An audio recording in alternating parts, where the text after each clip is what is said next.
Hey, what's up, everybody in YouTube world? This is Barnon11970, and I appreciate you watching my video. All right, guys, let's talk some silver. Before I start giving into the specific numbers, I want to talk a little bit of the background of how I do what I do and the method to my madness. Now, if you've been following my channel, you know that I have been stacking gold and silver since 2006. Not every day, I wish, but as much as I could. Back then, I didn't know what I know now, so I was doing it for different reasons. I was basically collecting, primarily, probably 98% of my investment at the time was silver, and that was a lot of graded silver coins, because I didn't know then what I know now, so I was basically doing it for retirement. Still glad I did it, because I was buying, when gold was about between 590 and 750. And I was buying silver at around the lower 20s.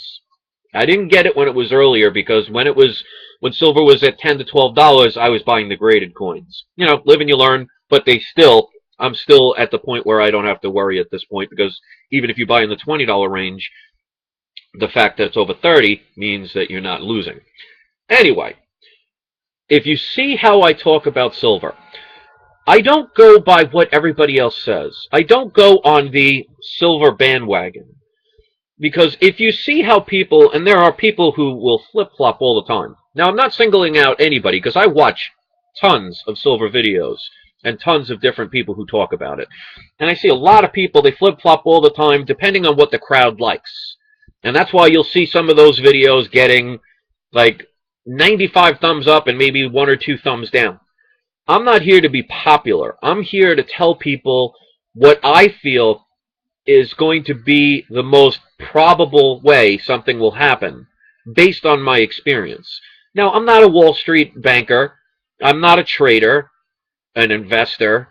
I don't work for the government. So I'm not a quote-unquote expert. But if you see all these experts, they're not exactly helping you to make your life better. So listen to people, but base your ideas on your own opinion. Okay, I'm giving information because obviously some people care enough to want to hear it. So that's what I'm going to do. So I base things on my research of, I've been studying the market, the silver market and the gold market. I've been checking the prices of it almost every single day since 2006. You could see patterns. And now I add the knowledge of what I know about how the government works, that the Federal Reserve is a private-owned bank, how they manipulate money, all about quantitative easing, all about the government and how they regulate things, how Wall Street really works, who's behind it, who backs it up, and et cetera, et cetera. So that's why you see recently, from the summer till now, I've been pretty spot on. Now, if you watch a bunch of silver videos in the past couple of days, you'll see a lot of people getting on what I like to call the silver bandwagon, where they want to be liked. And they want people to like their videos, so they're going to say what people want to hear. And that's now everybody saying, and I'm not saying everybody, but the majority of people are saying that silver, oh, it's going to 40 by Christmas and going to 50 by the end of the year. Not basing it on anything other than, well, that's what people want to hear, so I'm going to provide that so they'll like me. That has to do with more insecurity or lack of confidence than actual fact, because they don't really base it on anything. They're just pulling out a number. Now, if you see in my last silver video, I was telling people that because of how I research and I see kind of how things are going and how they still manipulate this, whether you want to believe it or not, there is manipulation in this. How much there is, we'll never know because we're not on the inside. But I was telling people, and you could watch the video, it was only made a couple of days ago, where I was saying you're going to see silver have a problem getting to 35. And that if it does go over 35, that's when you'll start seeing it slowly increase. I wasn't talking 40 or 50. I was saying up to about 38. But if you see, I said, if it doesn't hit 35, you're going to see some pullbacks. And I get people that say, oh, that's crazy, or that's not going to happen. And they, you know, the easiest thing for me to do is just go with what everybody else says, make a video that everybody wants to hear, and I'll be Mr. Popular. I'm not here to be popular. I'm here to try and help people who are here to try and protect their investment or protect their financial situation against a potential collapse. So as you see, silver did not reach 35, and it's pulling back. Same thing with gold. Gold right now is down about a little bit over $19. It's under $1,700 right now. And silver right now is down about 70 cents, down below 33 at this point, around 32.95. Now, of course, that can change at any moment, but you see that's not heading towards $40. That's pulling back. Because right now, you have to think logically.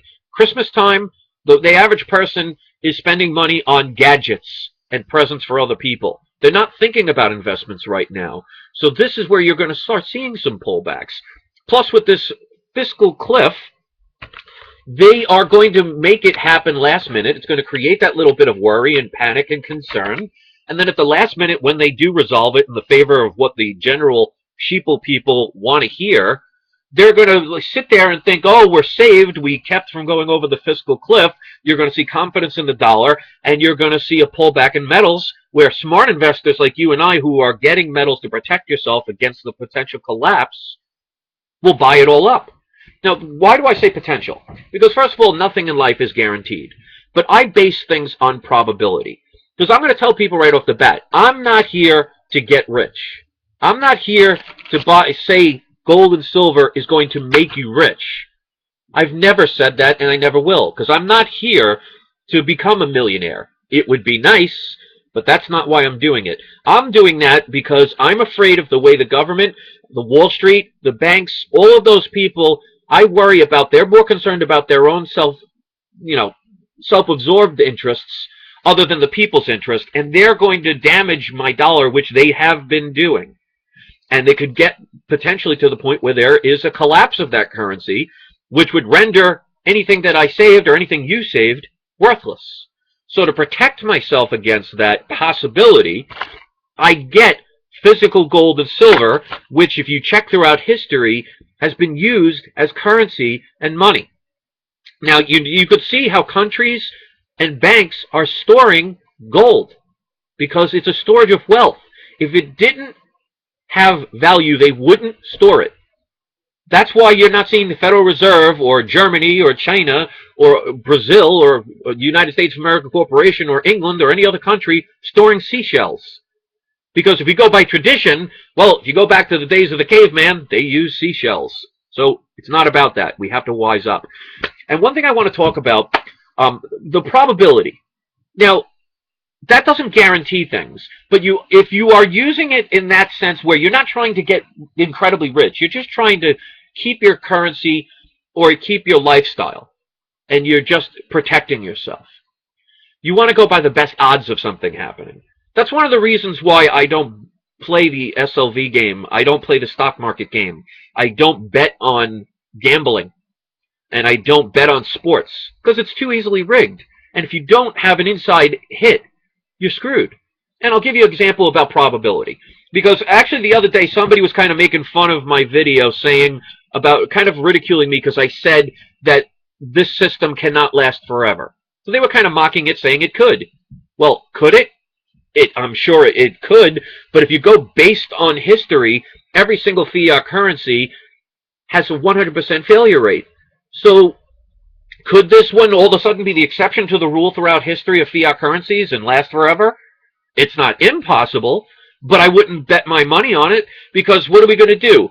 Have a $16 trillion debt, and then 50 years from now we're up to 500 quadrillion, which is the next level from trillion? Just imagine how expensive things will be. It'll be $20,000 for a bottle of milk. Or a bottle of milk, that's really showing beyond my age. But the point of the matter is, if you go by probability, I'll give you a prime example. Now, like I said, I don't bet in sports, but let's say I had no choice and I had to make a bet on the sport. And they say to me, you have a choice of picking between one of two teams, which one would win the World Series the quickest? And you have the choice between the New York Yankees, the other is the Kansas City Royals. Now, if you just base it on the fact of potentially could happen, could the Royals someday win the World Series? Sure, it's not impossible. Do they stand a better chance than the New York Yankees? Absolutely not. So if you base things on emotion and say, well, I think the Royals are due, so I'm going to put my money on the Royals, well, guess what? You're going to lose probably 999,990 times out of 100,000. Doesn't mean it can't happen, but that's not the smartest way to invest. I would invest in the Yankees every time. Now, that doesn't guarantee success, but it guarantees a higher probability. So that's what I do. And that's the same thing I do with silver. Because when you invest in something like the stocks, you can get rich quick, but you can also lose everything quick. And that's why you have to be careful when some people say things like, oh, well, I like to listen to people, but I only listen to people that have made financial successes, which are millionaires, for example. Because not all millionaires are smart. And it has to do with confidence. Because if you only base things by saying, well, the people that are making a lot of money are the people I only listen to because they're smarter than us. Well, if you go back to the Great Depression and the stock market crash, how many millionaires became bankrupt overnight?